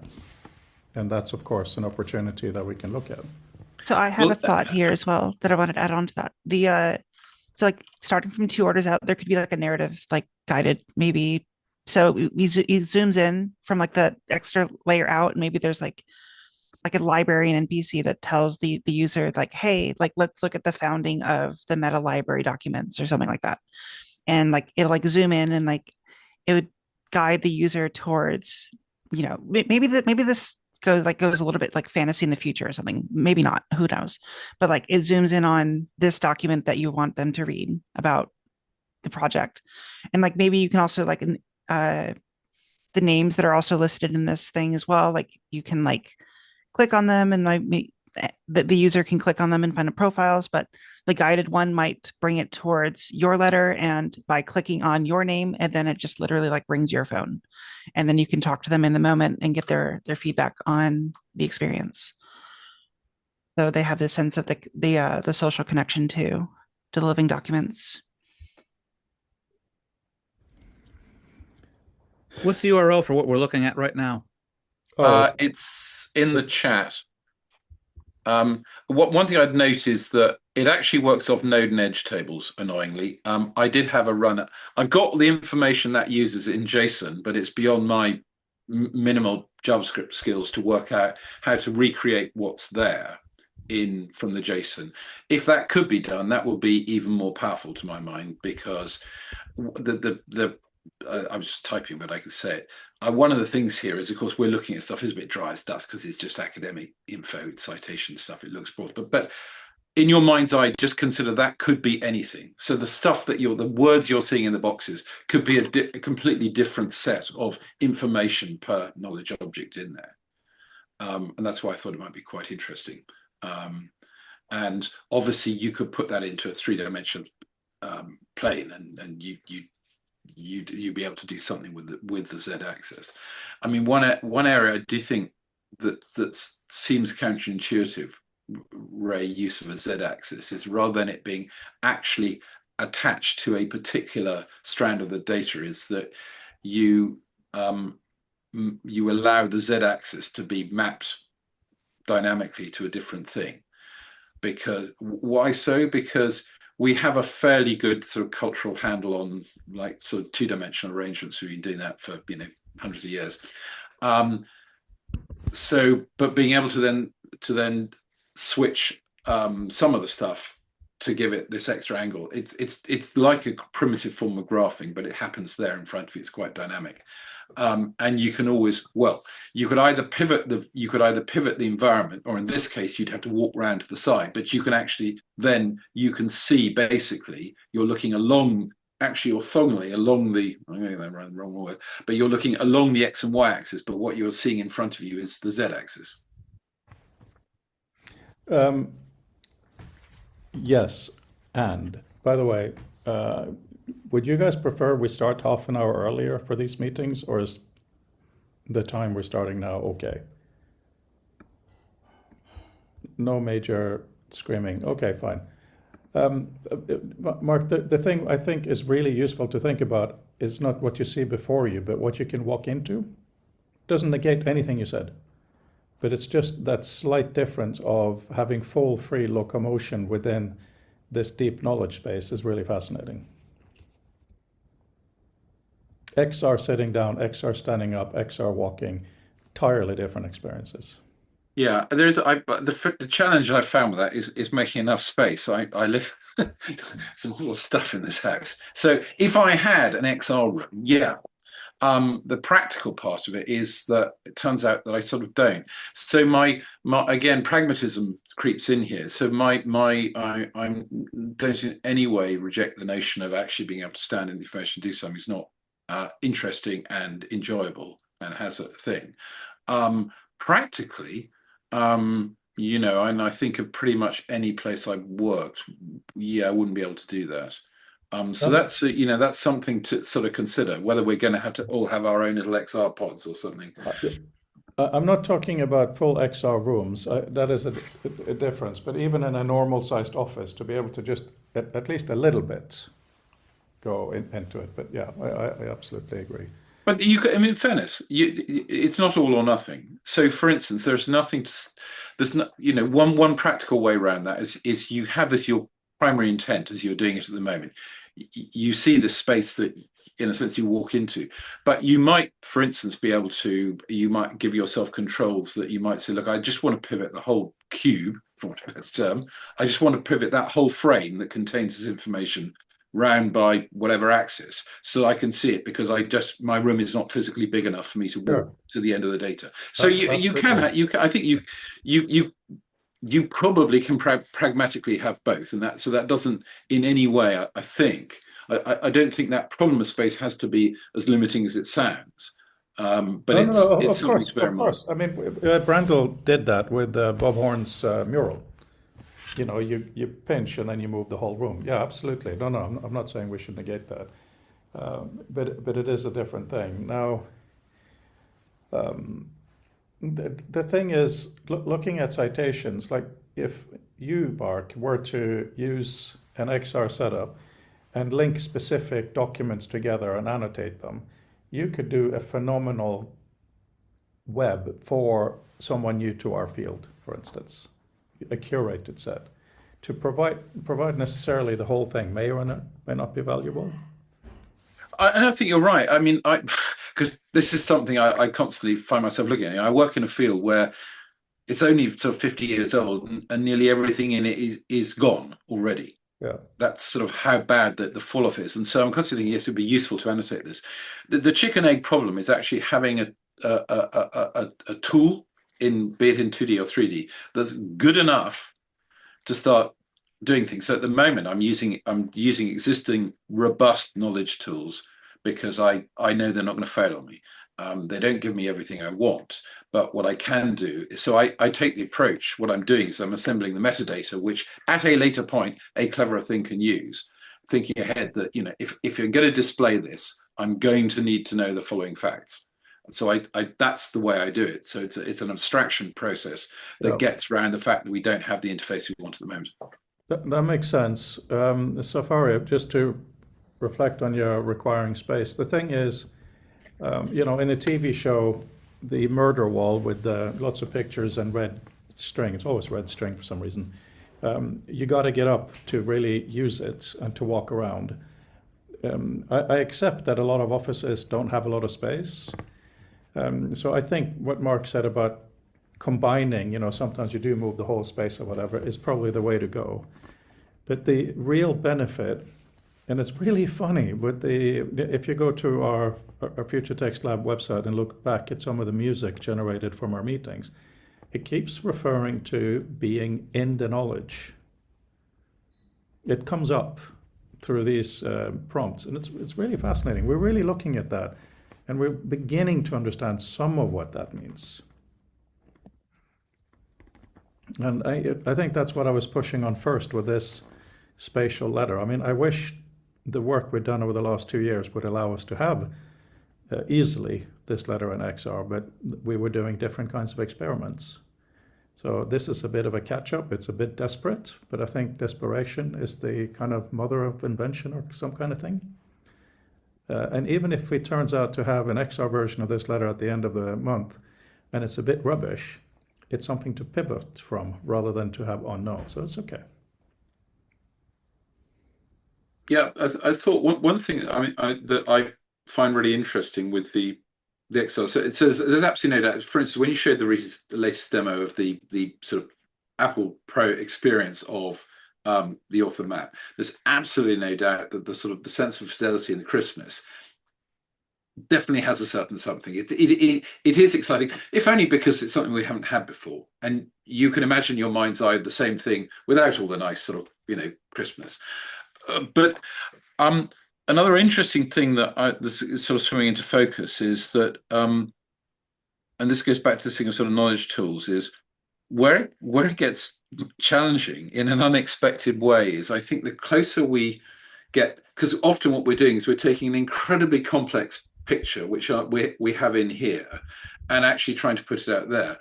The one thing that the human mind does remarkably well is this sort of confabulation. We don't have to the paint hasn't got to go all the way to the edge of the canvas. We can cope with quite bitty things.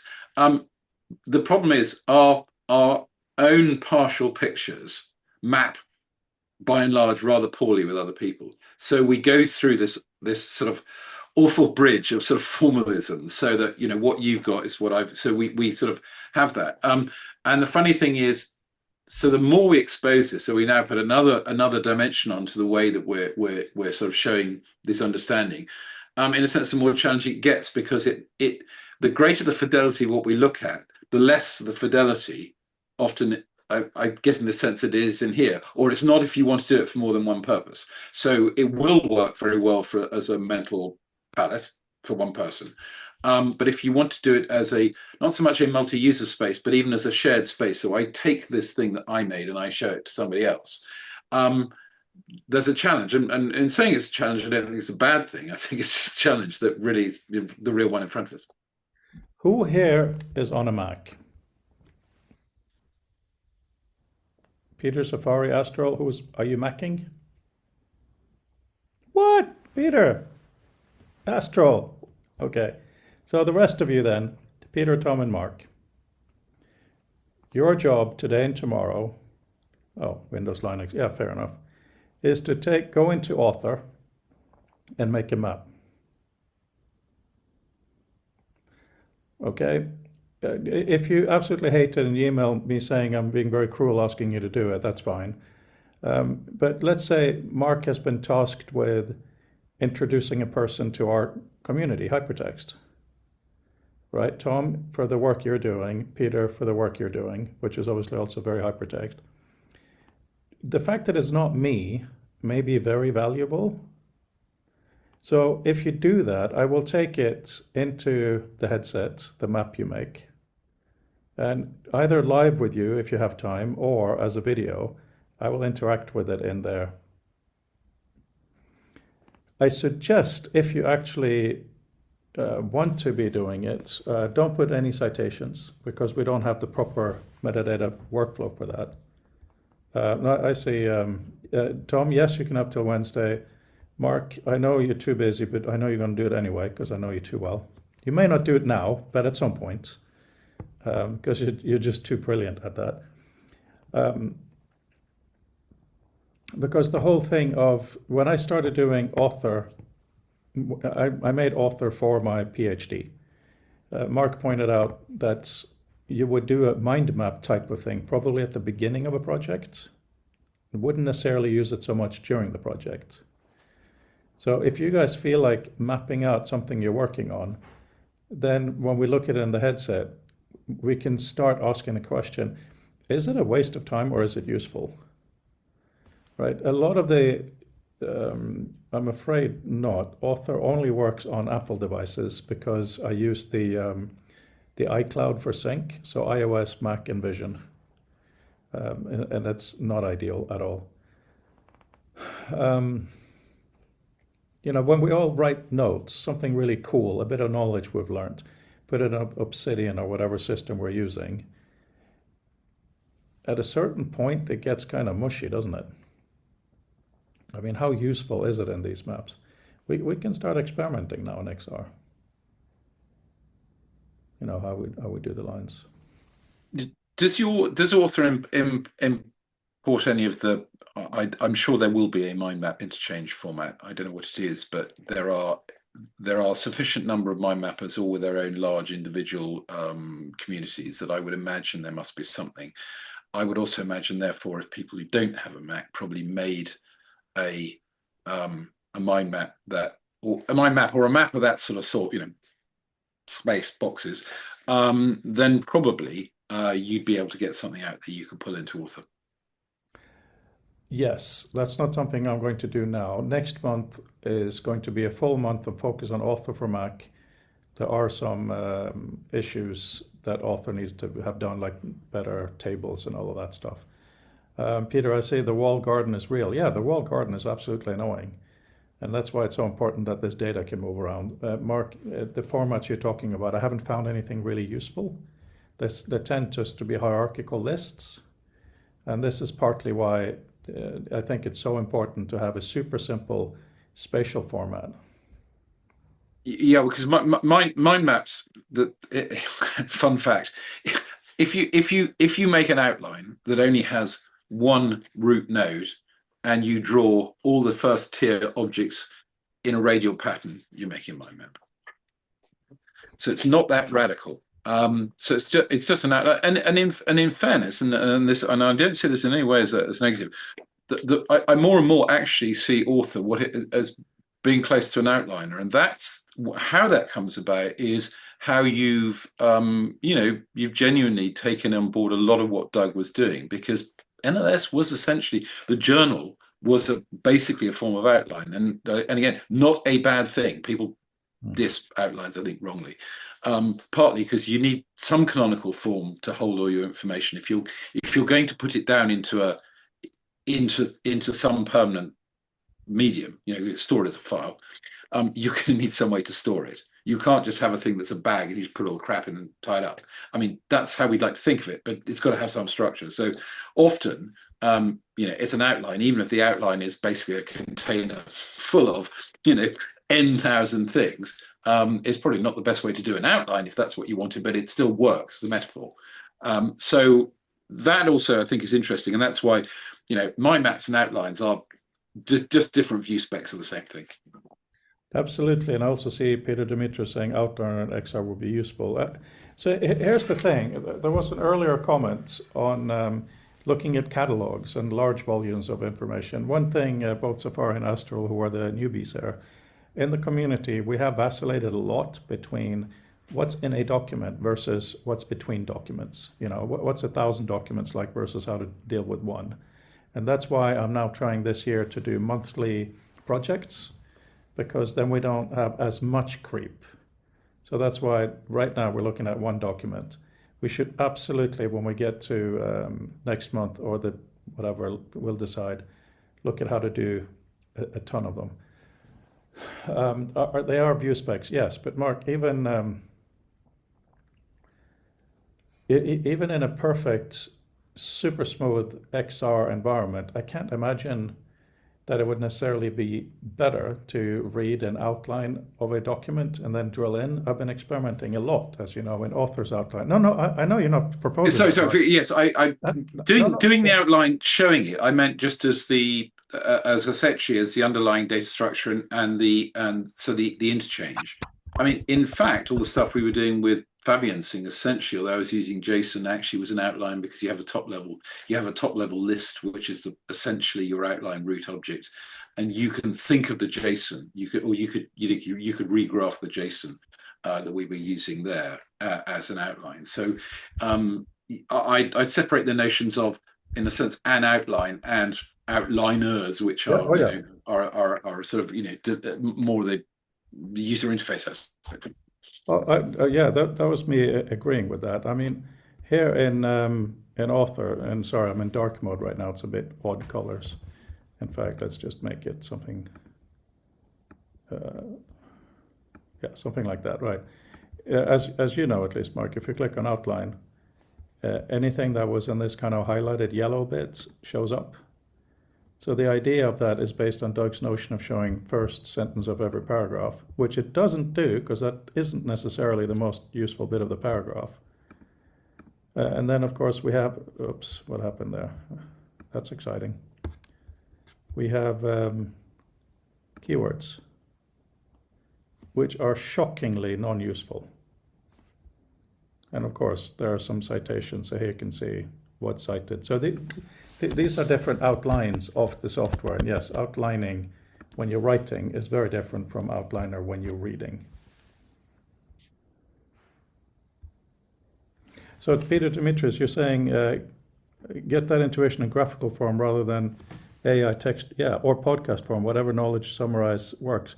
Please go and have a look at some of our music on our website, because also today's chat will be turned into song. And part of the reason for that is to experiment, but it's also the back and forth speaking AI voice is still a bit eerie, I think. But for some reason, with a bit of music, it becomes more natural. But yeah. It's like movies. You put the music to it, makes it a lot more compelling, emotional connection, palatable.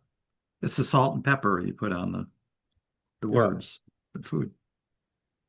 Do you find the music, do you use it for consumption in, so that's probably the wrong verb to use. I sort of, in a sense, you're trying to read it in, or is it for understanding? Because one of the things I've really noticed is that when I'm working on something, the first thing that falls off is if I have music playing, it grinds to a halt, and that was several hours ago, and I just don't need more noise in my life, because actually all these are actually tied up with lots of spinning variables. Essentially, I'm trying to understand a subject, and there's all this stuff to park, and if I've got to parse a music in the background, or worse, it has a nice but insistent melody or something. So now that's actually sort of dragging. So that, and I don't think that's a bad thing. I mean, it goes back to this discussion we've had about having, who knew that actually when you're, for instance, trying to do a fine-grained proofing as opposed to just reading something, a different sort of contrast sometimes makes a difference. So I'm guessing there's an element of the same there. Well, please all feel free to answer, but when it comes to working, I can't have lyrics. Absolutely not. I prefer dead silence, but that's very rare. So that's why I often listen to trance music of different types. However, when it comes to going through this stuff, I now use ChatGPT 5.2. I've been playing with tons of them. It happens to be the best for this, I think. When I say go through this transcript and highlight it, and by the way, make it poetic. Don't make it necessarily easy to understand, but it has to be factual. And then turn it into the style of this and that. And then I go into Suno and I give it a music style. When I then listen to it, some of the chorus, it really gets, it gets some of the nuggets that just inspire. And this is not for me to sit back in an armchair and listen to. It's either while driving or something like that. One of them was, knowledge will never be flat again. That's a hook, right? And that's kind of nice to get out of this stuff. So yeah, it's very experimental. I mean, there is also an arrogance about making music, that there is a kind of an expectation that someone will actually listen to it. Right? Making a movie, even more, you expect someone to sit for 2 hours or whatever and watch the thing that was made, right? With text, you at least can easier skip about and just throw it away or switch over. But like you said, with the notion of proofreading, just having something in a different form does allow you to look at it in a different way. But in closing, we have 1 minute left. What's your advice to me for next week? Should I try to do a very constructed kind of a knowledge thing? Should I focus only on citations if I can? Should it be something else? The only thing that is written in stone, so to speak, is a PDF will be opened, a action will be made, stuff will appear in space. The person can then take the PDF to the side if they want to. They can interact with the stuff in space to see connections, to move it, to see more information. That's about it for now.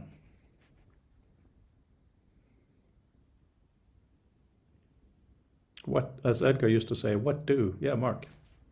I've a sort of, okay, so this is trying to make a practical suggestion on that. Of all that range of things, and in terms of the stuff that you can show us and interact with, I go more towards the back end. So step away from just making boxes, stuff. So make boxes that actually are meaningful to you and at second hand to us. I know that I don't mean that what went before was in any way bad or wasteful, but it's becoming more meaningful. So you said, okay, I'll put some citations in there and I'll make some links. So I'll have something that go beyond boxes with text on that I can sort of look at as an experience to, okay, why might I want to look at this one versus that one? Because now that's giving you a new level of exploration that builds on what you've got at the moment. So we know that the presentation is interesting and engaging. I think that's a general agreement on that. But that's the initial, this is different. And that's sort of rather what I took from watching, your session with Dave. It's new and it's interesting. You could do all these things. So the next thing is, okay, well, let's actually make some of those things more manifest. So it's, in a sense, it's just grind that through to have some things that that when you look at them, you sort of know what they are, such that you could maybe explain to somebody else. or you could share for us, and you could say, what I'm doing here is I'm taking this. You'll now notice I'm looking at this part of the document or whatever. Forgetting at this point particularly about what the document's for, but it's like taking things that I know that we might use, parts of something, and looking at the interactions, because it's stepping forward one level from what you're doing. It's saying, okay, yes, what might I want to do with this? Okay, I've got basically here I've got the synopsis of chapter 1 of this thing. What else do I want to know in relation to that, or what do I want to see linked to it? So that, I think, might give you a practical advancement that builds on what you've already done. There was a lot of importance in there, and I don't know what is important, but that was useful nevertheless. And in closing, if any of you have any thoughts, please share them. And Tom and whoever, maybe you in a week or two, Mark, but if you guys want to do a basic map, that would be really, really interesting. Now I will have to think about this. And thank you all very, very much for today. And I look forward to seeing you next Monday for the last of this. And then we'll have a whole new month for the new project. Bye for now. Have a great week. Bye-bye. Bye.